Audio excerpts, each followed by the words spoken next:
Assalamualaikum warahmatullahi wabarakatuh. Pada kesempatan kali ini, kami dari kelompok 11 akan memaparkan hasil diskusi kami dengan topik sains di masa mendatang. Sebelumnya, perkenankan saya untuk memperkenalkan anggota kelompok kami. Yang pertama ada saya sendiri, Fikar Koni Ma'arif. Yang kedua ada Naura Rania Sastera. Dan yang ketiga ada Zelbia Redina Siwi Budi Merianti.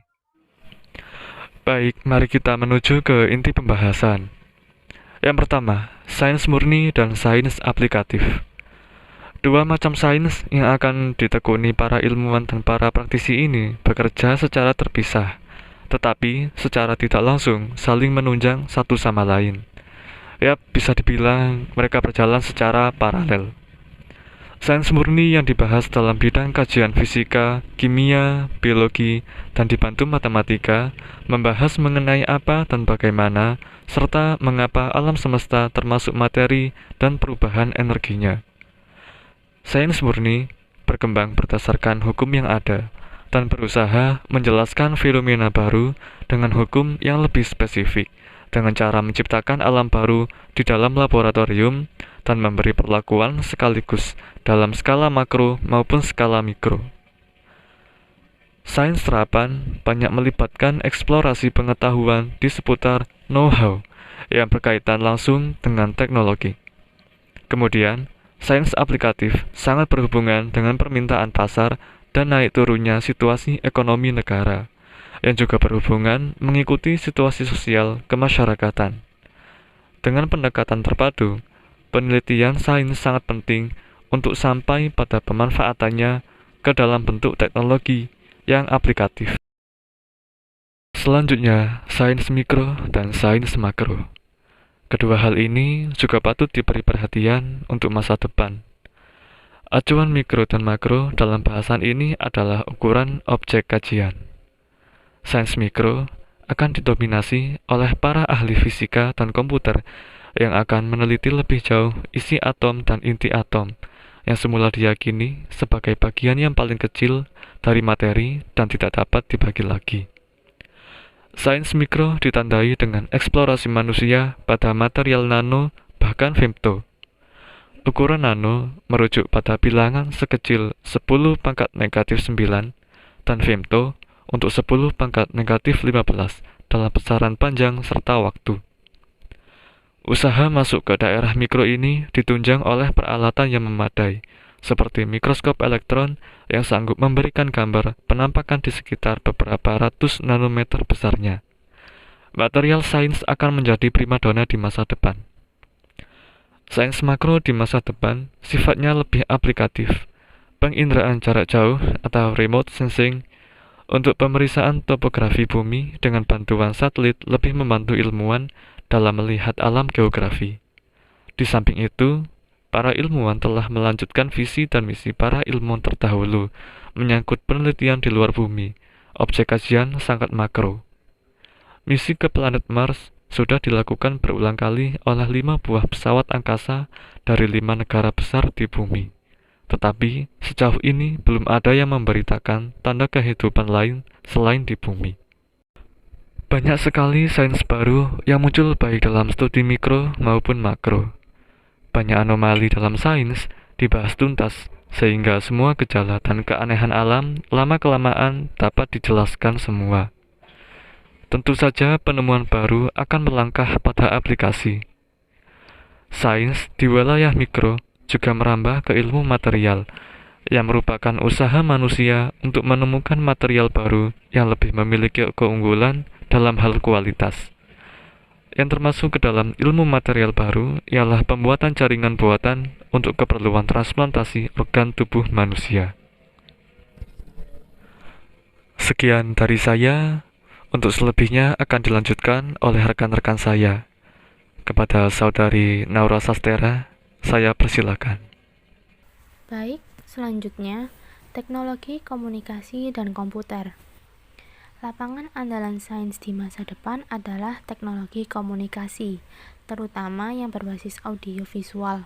Walaupun radio dan televisi tidak dapat ditinggalkan, dengan adanya komputer, teknologi komunikasi semakin merajai perhatian masyarakat. Hal ini membawa keuntungan bagi perkembangan sains karena alat-alat komunikasi canggih bukan lagi milik kantor dan perusahaan besar, tetapi sudah sampai pada barang perlengkapan pribadi yang hampir mutlak dimiliki setiap orang. Contohnya adalah teknologi telepon genggam. Teknologi komunikasi telepon genggam lebih praktis dan canggih dibandingkan dengan telepon kabel maupun surat elektronik atau email. Perkembangan penggunaan internet yang semakin bagus memungkinkan hasil eksperimen sains yang menyangkut proses dapat disebarkan ke seluruh dunia dengan utuh dan dapat dilihat dengan seksama dari manapun. Pendidikan sains melalui internet sudah terbukti sangat menarik perhatian siswa. Dengan adanya internet, wawasan siswa mengenai sains akan menjadi sangat luas. Selain itu, pengajaran dengan internet juga mempunyai keuntungan lain, seperti penghematan biaya untuk percobaan.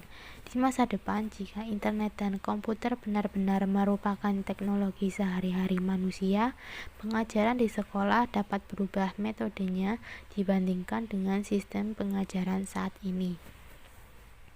Masuknya sains di arena media sosial atau medsos.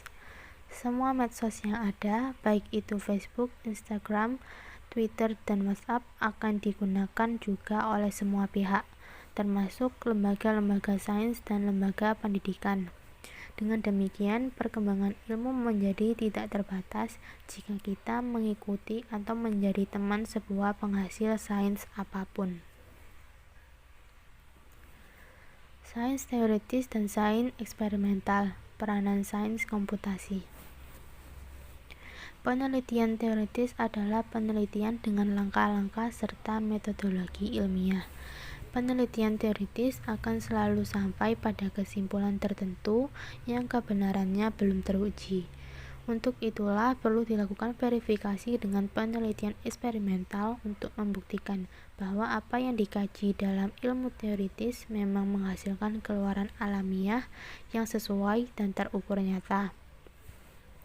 Kadang-kadang sains teoritis didefinisikan sebagai deskripsi matematis atas sains, karena semua gejala alam yang dibahas diwakili oleh persamaan matematis. Metode komputasi digunakan jika metode matematisnya sudah dikembangkan secara memadai sehingga dapat dikerjakan secara otomatis oleh komputer. Metode semi-empiris sudah banyak digunakan sebagai alternatif lain dalam sains komputasi. Metode ini mirip dengan penelitian murni teoritis. Namun untuk memperkecil kesalahan yang berasal dari beberapa parameter kecil yang tidak diketahui, metode ini diparameterisasi dengan menggunakan curve fitting pada beberapa parameter dan angka di mana harga yang paling mendekati hasil eksperimen bisa dipilih. Upaya penggabungan sains teoritis dan praktis sering berakhir menarik ke dalam sains aplikatif. Hampir semua alat penelitian modern dikendalikan oleh komputer dan mempunyai peranti lunak pengolahnya yang semakin lama semakin mendekati sempurna. Komputer dapat menggantikan peran manusia dalam penelitian. Komputer juga dapat melakukan pekerjaan non-stop sesuai dengan perintah yang diberikan tanpa perlu istirahat dan tambahan makanan. Hal ini berhubungan dengan efisiensi waktu dan biaya yang diperlukan untuk penelitian. Namun, jika otomatisasi dilihat dari sisi ilmu sosial, menumbuhkan beberapa masalah baru, yaitu lapangan kerja yang semakin berkurang, terjadinya krisis ekonomi, dan meningkatnya kejahatan. Komputasi tidak dapat diingkari, merupakan cabang ilmu yang menjadi sangat penting di abad ini, dan fenomena digunakannya komputasi sebagai sarana berkembangnya sains membuat beberapa ahli berpikir bahwa kita sedang mengalami perubahan paradigma. Untuk materi berikutnya akan dijelaskan oleh teman saya, Zelbia. Materi selanjutnya adalah teknologi instan. Perkembangan sains yang sangat pesat tidak dapat dipisahkan dari tujuan pragmatisnya, yaitu teknologi. Bentuk aplikasi dari sains ke dalam rupa macam-macam teknologi ini secara tidak langsung mendukung fasilitas pengembangan sains menjadi semakin sempurna. Salah satu gejala yang dapat diamati dalam masyarakat modern adalah budaya instan. Dalam bidang biologi sains, kepraktisan menjadi salah satu tujuan terpenting jika hendak diterapkan ke dalam teknologi. Budaya ini mendorong ilmuwan untuk menciptakan komputer, komunikasi, pesawat terbang, dan mobil sampai pada komponen kecil-kecil seperti detektor dan penerima sinyal dalam peralatan elektronik yang dapat memberikan informasi dengan cepat, mudah, dan praktis. Biosensor adalah salah satu produk sains yang banyak menjanjikan kemudahan di masa depan. Seiring dengan kemajuan penelitian kimia farmasi dan kedokteran, alat-alat kecil semacam biosensor mendapat perhatian yang cukup serius. Budaya instan membawa ilmuwan untuk terus meneliti dan menghasilkan benda-benda teknologi baru yang semakin praktis dan single use, yaitu sekali pakai langsung dibuang. Pengkajian lingkungan hidup. Sains dan teknologi pada akhirnya akan menjawab kembali pertanyaan dasar manusia seputar alam dan juga cara manusia mengolah alam. Semua ini bertujuan sama, yaitu mengambil manfaat pengetahuan alam untuk kehidupan manusia. Kemajuan teknologi juga bisa berdampak negatif berupa habisnya sumber daya alam dan rusaknya fungsi alam yang lahir dari keseimbangan alami. Salah satu perhatian terbesar para ilmuwan untuk masa depan adalah masalah energi. Ada beberapa alternatif sumber energi pengganti, tetapi penggunaan secara sungguh-sungguh dalam skala besar masih memperhitungkan keuntungan dan kerugiannya. Para ilmuwan saat ini melirik ke sumber energi alternatif antara lain ke energi surya. Energi yang dipancarkan matahari ini setiap hari dapat ditangkap dan disimpan ke dalam sel buatan untuk digunakan lebih lanjut. Di samping teknologi berat yang diusahakan manusia untuk masa depan, masalah penanggulangan sampah juga akan lebih mendapat perhatian. Sama masyarakat saat ini sudah dipikirkan untuk lebih dipergunakan ke dalam proses daur ulang atau recycle.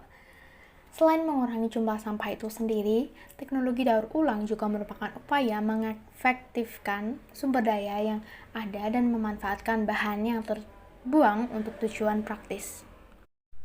Terima kasih, sekian presentasi dari kelompok kami. Bila ada salah dan kurangnya, mohon maaf. Wassalamualaikum warahmatullahi wabarakatuh.